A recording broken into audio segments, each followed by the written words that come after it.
बिस्मिल्लाहिर्रहमानिर्रहीम अस्सलातु वस्सलामु अलैका या सय्यदी या रसूल अल्लाह व अला आलिका व अस्हाबिका या सय्यदी या हबीब अल्लाह। नाज़रीन किराम, इमाम इश्क़ व मोहब्बत अशाह इमाम अहमद रज़ा ख़ां रहमतुल्लाह अलैह की बारगाह में एक शख्स हाज़िर हुआ और अर्ज़ करने लगा, हुज़ूर मेरी आँखों की जो रोशनी है वो बड़ी ही कम है, मुझे अब कम नज़र आता है, मुझे कोई ऐसा वजीफ़ा आप बता दें कि जिसकी बरकत से अल्लाह रब्बुल इज़्ज़त मेरी आँखों की रोशनी को तेज़ फरमा दे। सुनिए फिर इमाम इश्क़ व मोहब्बत ने कितना प्यारा जवाब अता फ़रमाया। और आप जानते हैं कि इमाम इश्क़ व मोहब्बत को अल्लाह रब्बुल इज़्ज़त ने किस कदर इल्म दीन अता फ़रमाया था।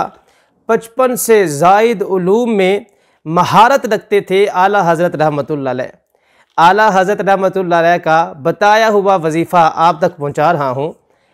इमाम इश्क़ व मोहब्बत ने उस शख्स से इरशाद फरमाया कि तुम्हारी आँखों की रोशनी कम है, तुम इस तरह किया करो कि हर नमाज के बाद एक मरतबा आयतुल कुर्सी पढ़ा करो, और आयतुल कुर्सी पढ़ते पढ़ते जब तुम यहाँ पहुँचो, वला यऊदुहु हिफ्ज़ुहुमा, जब तुम यहाँ पहुँचो तो यहाँ पहुँचने पर अपने हाथों की उंगलियाँ अपनी आँखों पर रख लेनी है।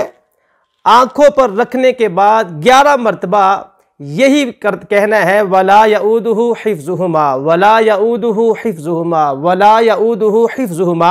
11 मरतबा हाथों की उंगलियां आँखों पर रखने के बाद 11 मरतबा आपने ये पढ़कर आयतुल कुर्सी मुकम्मल करके हाथों की उंगलियों पर फूंक मारकर उन उंगलियों को आँखों पर फेर लेना है। इंशाअल्लाह इस वजीफ़े की बरकत से अल्लाह रब्बुल इज़्ज़त आपकी आँखों की बिनाई तेज़ और ज़्यादा फरमा देगा।